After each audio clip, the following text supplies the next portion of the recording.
एक हमने गंदी ऊर्जा आप सबसे निकाली है।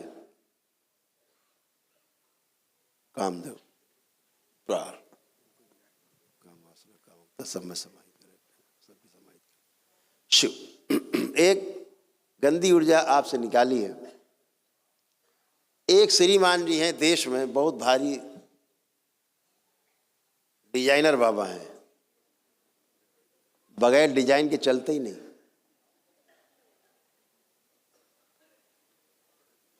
दाढ़ी ना हो तो यही ना पता लगे कि आदमी है कि पता ही नहीं लगे। बहुत डिजाइनर हैं, पूरे देश में उनका नहीं विदेशों में नाम है, चकाचौंध बिल्कुल। हमारे देश का युवा बिल्कुल बेचारे, अभी तक तो बहुत पागल था लेकिन अब पागलपन कम हुआ है। कहते ना काठी की हांडी कितनी बार चढ़ाओगे आग में, जली जाएगी।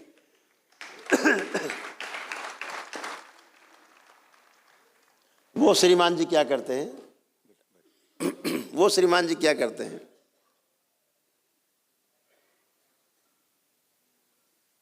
हम ये अंधकार इसलिए बता रहे हैं बिना नाम लिए, किसी का अपमान नहीं हो, आप सब समझ जाओगे भी किसको हम कह रहे हैं, है ना। जगह उनकी व्यवस्था है कुछ।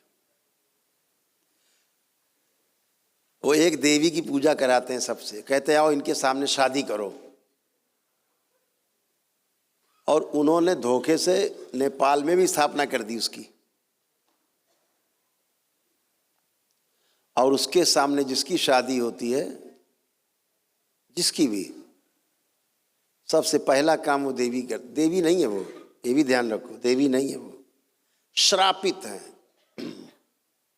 माँ से श्रापित, निष्कासित हैं ये सब, माँ के गोल से निष्कासित देव। तो क्या कहोगे, श्रापित है, निष्कासित है, तो कोई जगह तो चाहिए उन्हें। सेना से कोई आदमी भागा तो भगोड़ा बन गया, डाकू बन, कुछ तो बनेगा। दांव पैतरे वही है लेकिन डाकू बन गया, अब लूटेंगे वो। तो ऐसे देवी, तो उनका काम क्या है कि शादी हुई, उनसे गठबंधन हो जाता है पुरुष का, उनके स्त्री शरीर से, और उनके पुरुष शरीर से गठबंधन हो जाता है लड़की का, वो एक ही श्रापित देवी से।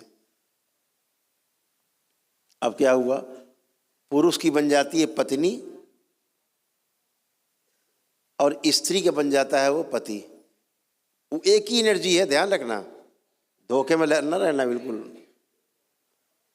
यानी एनर्जी एक, जैसे हम आप लोगों से कहते हैं ना स्त्री शरीर की, पुरुष शरीर आगे कि पीछे, तो 4 शरीरों तक स्त्री पुरुष शरीर रहते हैं। आपका मूलाधार, स्वाधिष्ठान, मणिपूरक और अनाहत तक, यहाँ 4 शरीरों में स्त्री पुरुष रहते हैं। तो इसीलिए देखा होगा कभी बच्चे लड़कियों की तरह हरकत करते हैं या लड़की कोई लड़कों की तरह बन जाते हैं, ये दरबार सेकेंडों में वापस कर देता है उसको, वैसा ही बना देता है जैसे होना चाहिए। तो ऐसे ही उस एनर्जी में शक्ति होती है कि पति पत्नी दोनों बने सामने, तो पति के साथ वो पत्नी बन के एनर्जी फिट हो जाती है और पत्नी के साथ पति बन के बैठ जाती है, दोनों तरफ। अब सोचो क्या हाल होएगा घर में, उठापटक मारपीट। पुरुषों का पुरुषत्व छीनती है, नपुंसक बनाती है, यौन रोग देती है, यौन रोग सड़ाती है।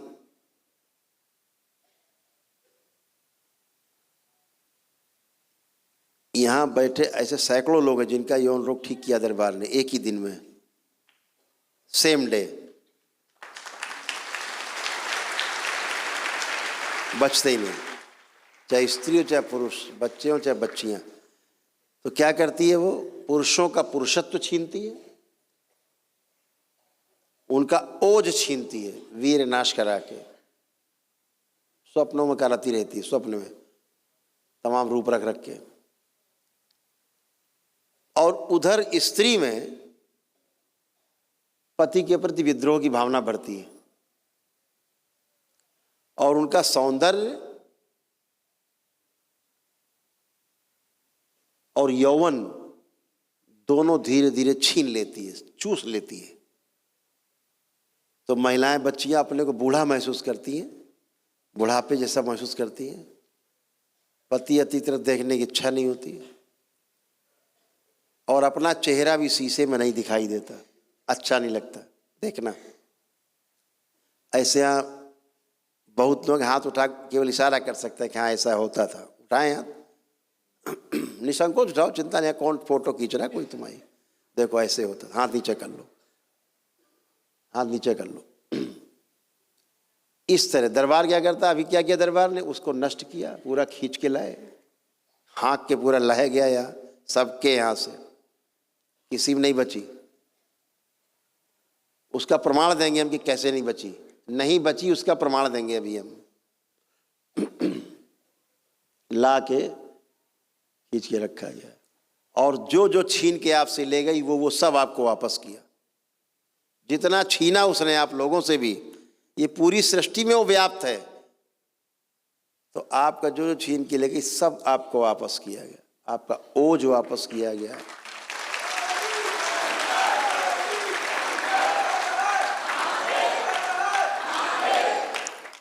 तो अभी क्या हुआ, इतने लोग बैठे हैं, किसी के भी अंदर, आंख बंद करके देख लो, सब लोग आंख बंद कर लो, और ये देखो किसी के अंदर कोई खराब या कामुक कोई विचार आ रहा है क्या?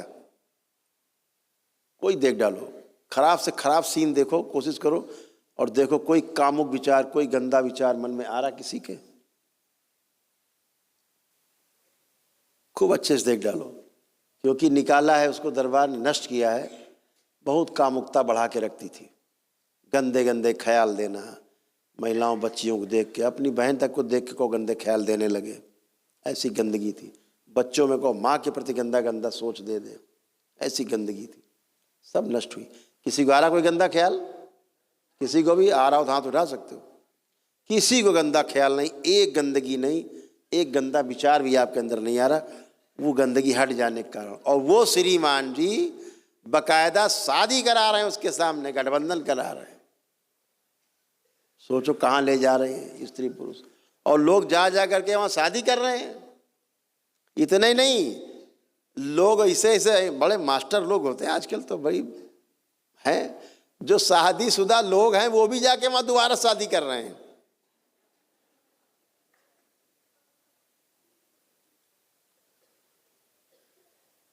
अब सोचो उनका स्वयं का क्या हाल होगा,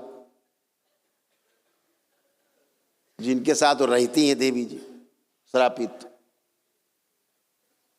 ये हाल है नादानी का, ये नादानी का हाल है। केवल दाढ़ी बाल रख लिए, गिरुआ पहन लिया, सर मुड़ा लिया, सफेद कपड़ा पहन लिया, कुछ भी। हमारे देश का तो ऐसा हाल है कि परिवेश देख के आदमी लौट जाता चरणों में, चाहे दैत्य क्यों ना हो। तो इन गंदगी से बचना है, गंदी पूजा पाठ से बचना है, दूर रहना है गंदगी से। अगर स्वस्थ रहना है जीवन में, शारीरिक मानसिक आध्यात्मिक रूप से, और कष्ट जीवन में ना आए, तो आर्थिक सामाजिक और पारिवारिक पीड़ा ना आए, तो एक ही चीज़ ध्यान रखो, शिव और शक्ति, इसके अलावा तुम्हें धरती पे बचाने वाला कोई नहीं है।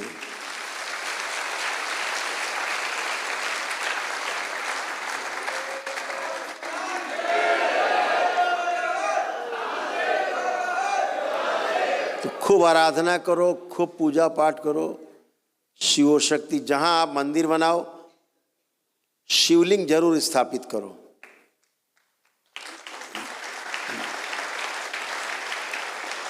जहां पर शिव का औरा होगा, ऊर्जा होगी, वहां गंदगी मंदिर में नहीं होती। ध्यान रखो। क्यों? जितने देवी देवता स्थापित करते हो, जैसे सेना में लोग हैं, ग्रुप में तमाम सैनिक हैं, अगर उनका सेना का जो नायक है सूबेदार या मेजर या कैप्टन नहीं हो, तो सैनिक भाग जाए इधर उधर।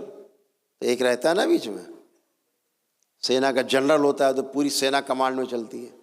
ऐसे ही देवों के महादेव, देवताओं के भी देवता भगवान भोलेनाथ, उन्हें बिठा दिया बीच में, तो सब नियंत्रित रहता है, कुछ भी दाएं बाएं नहीं होता है शिव की औरा से केवल।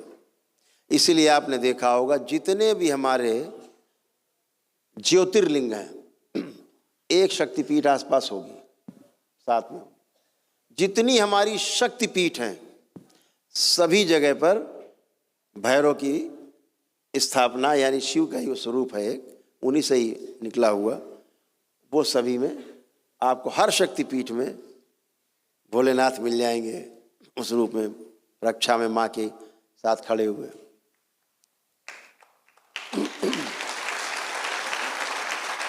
तो ये जो चीज़ें हैं आपको ध्यान रखना है कि हमें अगर सुरक्षित रहना है तो उपासना हमें साधना, ध्यान साधना उन्हीं की करनी है, सिर्फ उनकी करनी है जो हमारी सुरक्षा कर सकें, हमें नुकसान न पहुंचाएं, हमारे परिवार की सुरक्षा कर सकें, हमें संरक्षण दे सकें, उसी करो। नहीं तो इससे अच्छा किसी की मत करो, खूब आनंद लो। गलत एनर्जी की पूजा पाठ की, गुंडे मवाली से दोस्ती की और घर के अंदर आया दारू पीना शुरू कर देगा, घर में क्या करेगा आपको पता भी नहीं है। इसलिए गुंडे मवालियों जैसी चीज़ों से दूर, प्राण प्रतिष्ठा न ठीक से हुई हो उनसे दूर रहिए। ऐसे मंदिर से जहाँ प्राण प्रतिष्ठा नहीं पता है आपको कि ठीक से हुई है, मत जाइए, दूर रहिए। अपने सारे धार्मिक स्थलों में जाएं, सारे पूजा पाठ करें, सारे तीर्थ स्थान में जाएं, सारे शक्तिपीठ, सारे ज्योतिर्लिंग, सब जगह जाएं जितने धार्मिक स्थल बने हैं। खूब वृंदावन जाएं, खूब काशी जाएं, खूब मथुरा जाएं, खूब जाएं, खूब करें पूजा अर्चना, वहाँ जितनी कर सकते खूब करें, क्योंकि वो एक ऊर्जा की जो वहाँ स्थापना हुई है वो प्राकृतिक रूप से हमारे ऋषि मुनियों ने बहुत ढंग से विधि पूर्वक की, इसलिए वहाँ कोई खतरा नहीं है आपको। लेकिन बहुत से लोग नाटक बना के आज के चल रहे, मूर्ति को ले लें हाथ में डोलची में और लिए घूम रहे हैं, दिखावा कि हम बहुत बड़े पुजारी हैं भाई, और उन्हें ये नहीं पता कि तुम से बड़ा ढोंगी कोई नहीं।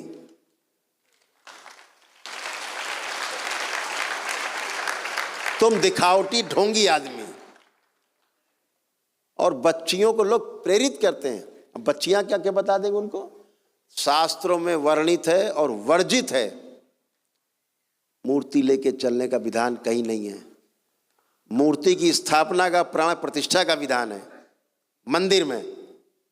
और अगर घर में पूजा घर बना रखा है आपने अपने घर में, तो वहाँ पर भी कहा गया है कि आपके 8 अंगुल से ऊंची मूर्ति घर में नहीं होनी चाहिए। इससे ऊपर अगर मूर्ति है तो फिर इसमें कोई देवी देवता, चाहे जिसका स्वरूप बना रखा हो, चाहे बजरंगबली बना रखा हो आपने, और चाहे बना रखा हो दुर्गा मैया का, चाहे जिस देवी देवता का बना रखा हो, अगर 8 अंगुल से ऊंची मूर्ति है तो आप देवी देवता की नहीं, आप दैत्यों की पूजा कर रहे हैं, प्रेतों की पूजा कर रहे हैं।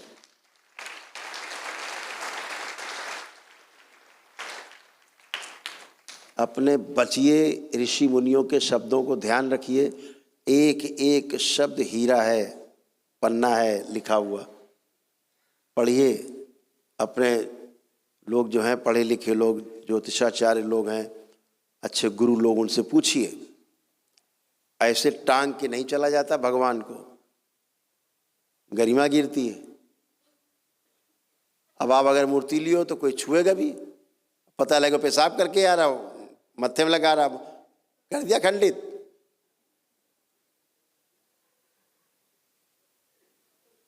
पता लगे कोई लैट्रिन करके आए, हाथ नहीं धोके महाराज।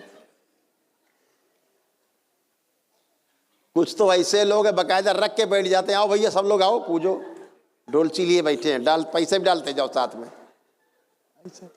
ऐसे भी भाई, अरे भाई बड़े वो हो तो चले जाओ बांके बिहारी, वहां लोटी मारो तो तुम्हारा जन्म सफल हो जाए। बांके बिहारी जाओ है। अभी दरबार ने शक्ति खोली कि द्वारिकाधीश मंदिर है कानपुर में, भगवान श्री कृष्ण का द्वारिकाधीश मंदिर है, वहां से भी आदमी दंडवत यात्रा करता हुआ आता है तो उसको भी 1 डे का पुण्य मिलता है दरबार में।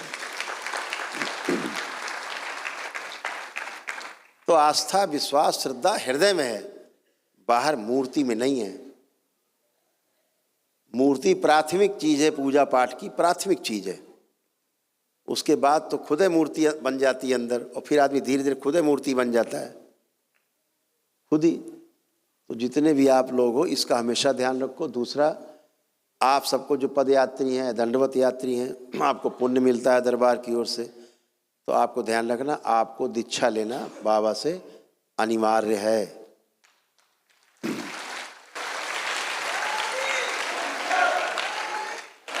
और तीसरी पूर्णिमा क्रॉस ना होने पाए, ये ध्यान रखो, नहीं तो हवन के पुण्य दरबार में जमा हो जाते हैं।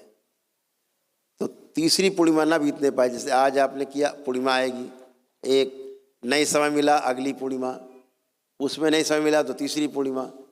दरबार में हर पूर्णिमा में दीक्षा होती है, केवल होली की पूर्णिमा को छोड़ करके और रक्षाबंधन की पूर्णिमा को छोड़ करके। 2 पूर्णिमा में त्यौहार होते हैं अपने यहाँ, एक रक्षाबंधन में और दूसरा होली में। इन 2 में केवल दरबार में दीक्षा नहीं होती है, बाकी हर पूर्णिमा में दीक्षा होती है। 10 पूर्णिमा में दीक्षा होती है, उसमें एक गुरु पूर्णिमा हुई होती है। तो गुरु पूर्णिमा के पश्चात 9 पूर्णिमा में हर महीने दीक्षा होती है। तो आप लोग दीक्षा लेकर के बाबा से, उनके भक्त से और शिष्य बनिए। बीच में बैठे ना पीत वस्त्रधारी, ये सब बाबा के शिष्य हो चुके हैं और ये सब तंत्र दीक्षित हैं। तो इसका विशेष ध्यान रखेंगे। जो यंत्र स्थापना है वैसे ही करेंगे। जो लोग पहली बार दरबार से जुड़ रहे हैं, लेपन अपना, संकल्प अपना करना है ना। और अमावस्या आपकी 3 है, इसको ध्यान रखना।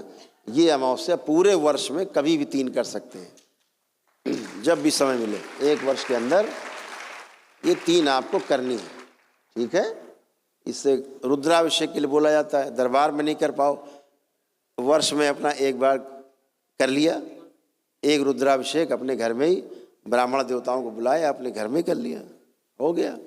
अपना मंत्र जाप किया, ये ऊर्जा आपको जो मिली बनी रहेगी और दिनों दिन बढ़ती जाएगी, ये प्रचंड हो जाएगी ऊर्जा ये।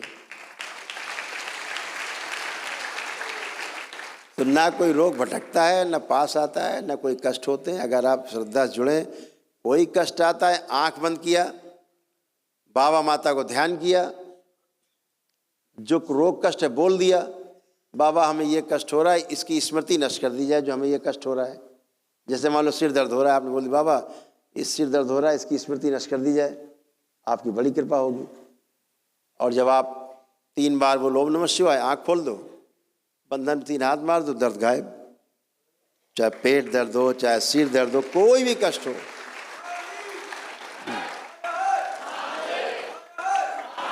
किसी काम के लिए निकल रहे हैं, बाबा माँ को स्मरण करो, बाबा माँ का स्मरण किया और बोला, ऐसे संकल्प किया, देखो मैदान साफ, रास्ता खाली, सब अच्छा अच्छा।